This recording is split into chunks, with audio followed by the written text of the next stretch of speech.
traders institutionnels n'attendent pas grand-chose de la Banque centrale européenne, on le disait. Oui, alors toutefois, on peut supposer qu'à l'approche de la réunion de la BCE, et comme d'habitude, je dirais, les traders institutionnels seront attentistes. Alors, on constate que la semaine dernière, le dollar n'a pas bénéficié de la reprise de la hausse des taux long terme, ni des attentes de baisse des taux de la Fed qui, elles, continuent de diminuer.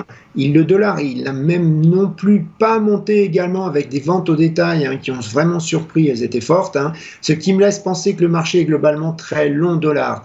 La baisse de l'eurodoll aussi a été contenue car les taux souverains en zone euro ont également progressé.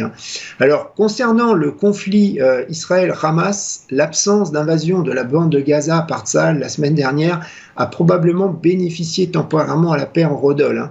Alors, quoi qu'il en soit, le risque d'escalade du conflit est toujours prégnant. Je vous rappelle qu'ils ont Tsahal a intensifié les bombardements. Alors, le pétrole nous le rappelle, car il a atteint vendredi son plus haut depuis 3 semaines, même si là il est en baisse ce matin. Mais cela limite donc la hausse pour l'eurodoll. Alors, le blocus de la Banque de Gaza donc, a provoqué des manifestations pro-palestiniennes dans de nombreux pays, et ce n'est pas les 37 camions d'aide alimentaire qui ont franchi la poste frontière de Rafah ce week-end qui vont calmer la situation. Je vous rappelle qu'avant, c'était 300 à 400 camions qui entraient chaque jour dans la bande de Gaza. Donc, face à cette catastrophe humanitaire, il y a des pressions qui viennent de l'ONU, des pays alliés, des pays arabes donc sur Tsahal, et qui pourraient mener à un allongement, voire un enlisement du conflit.